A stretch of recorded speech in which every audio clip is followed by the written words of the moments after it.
Hello, BookTube, and welcome back to Will Shawn Like It? I have a new book, and it's actually quite new. And it was again sent to me by Freeman, who has sent me several for this project. And this is Fractal Noise by Christopher Paolini. I say it correctly in my head, but for some reason, the COVID, I just can't get my tongue to say it correctly. Sorry. This is a prequel to his To Sleep in a Sea of Stars, and then I'm assuming its sequel, Unity. I think they're connected. To Sleep in a Sea of Stars is quite a big book. It's over 800 pages. But this one, as I say, is a prequel, and um, Paolini is the author, it says here, bestseller author of Aragon. That's a fantasy series, as far as I am aware, and juvenile. He wrote it actually when he was a teenager.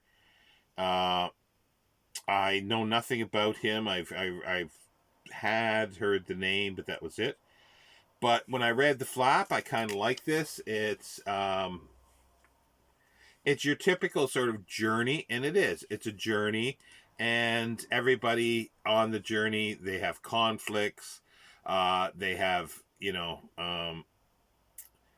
uh, um, a hidden past that's coming up to haunt them, and that type of thing. And that's exactly what this is. So it's nothing groundbreaking in that way, but I don't mind that. I kind of like these kind of journey ones if they're done well.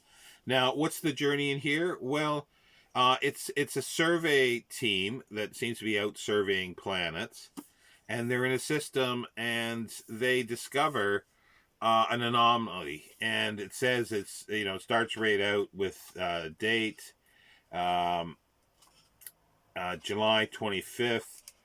On July 25th, 2234, they discovered the anomaly. And the anomaly is a hole in a planet that is perfect. So it's clearly made by an intelligent species. Now, and you find out during little bits and pieces in here that by 2234, there are a number, at least a dozen or more planets that have been colonized by humans. And there's a bunch that are part of an alliance, and there's a part that are non-aligned. And it's pretty clear from the text that the reason for their sort of existence is that humans, like groups of humans, either political wise, racial wise, or religious wise, decided to stick together and start colonies. So that's again nothing new. But it's an interesting dynamic. It always is an interesting dynamic. They don't get into a little. Well, they do in a sense between the characters, because they find out that this anomaly is emitting an EMP, an electromagnetic pulse, that is so strong that they can't as they get closer, a ship would crash because it would interfere with the electronics. So they need to land a lander as close as they can and then walk. So there's 4 in the team, or 5 with the pilot of the lander who stays at the lander. There is Alex, who's the main character, Alex Crichton. Don't know if he's taking the name from Crichton from Farscape, but I couldn't help but think that while I was reading it. There is Talia, I think her name is, who's the astrophysicist, and she's de facto leader of the team. Pushkin, a geologist, and Chen, a chemist, and Alex is an exobiologist who is sort of taken on the role of archaeologist as well, because this is an intelligence, an anomaly has been built by an intelligence. Now, up until now, it's clear from the text as well that there are other life forms in the galaxy they found. Microbial is the most common. there's plant and smaller life forms, but they've never met any intelligent life. And it's pretty clear, too, that most of the planets that the humans live on are hostile to humans. And it also is clear, and this takes up a lot of the text in the story, is Alex's past. He's sort of running away from something or grief, but there's memories that flood in all throughout.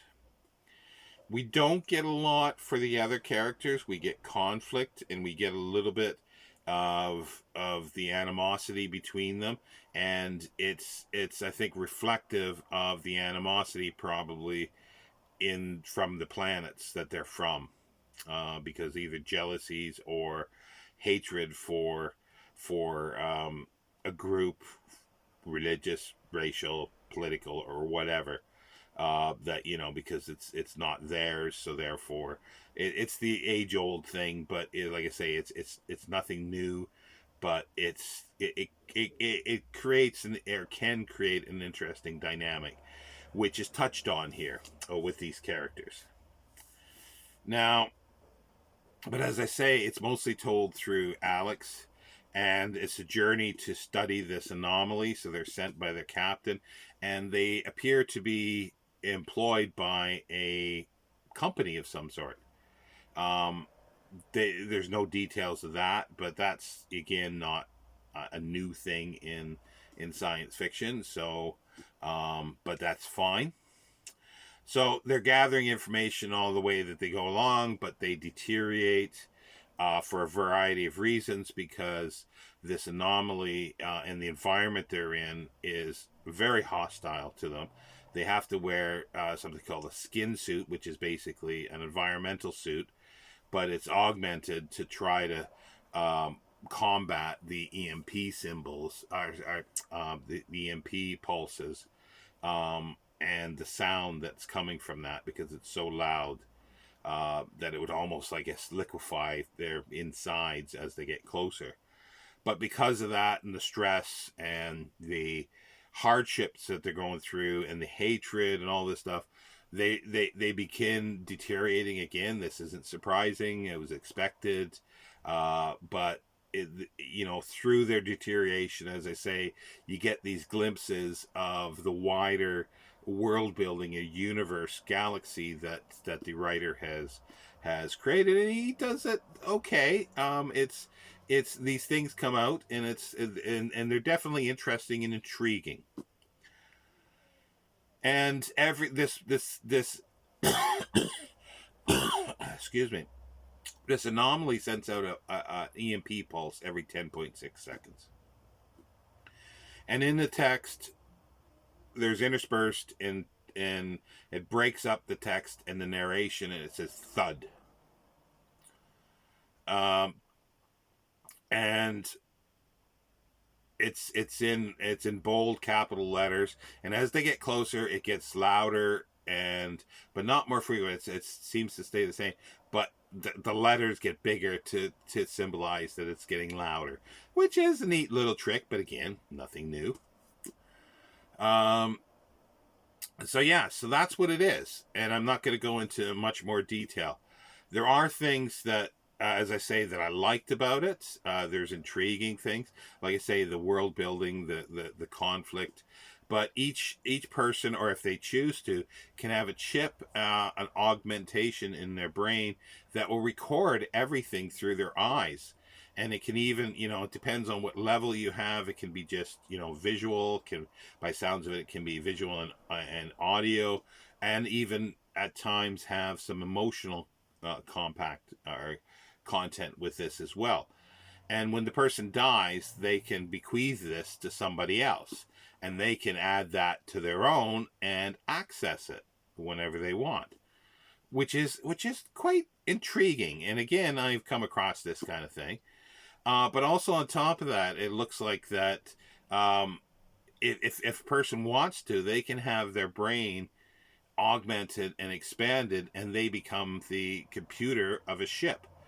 So that's true artificial sort of intelligence, which again is interesting, because the computer of this ship is that a woman? And again, intriguing, but only glimpses of this.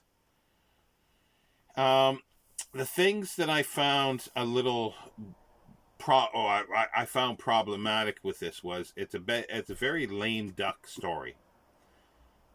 I think it's a lame duck story. It doesn't do much. It just, it's like there's nothing surprising with it about their relationship. Everything goes to what I expected right at the beginning. Nothing is a surprise here. Nothing whatsoever.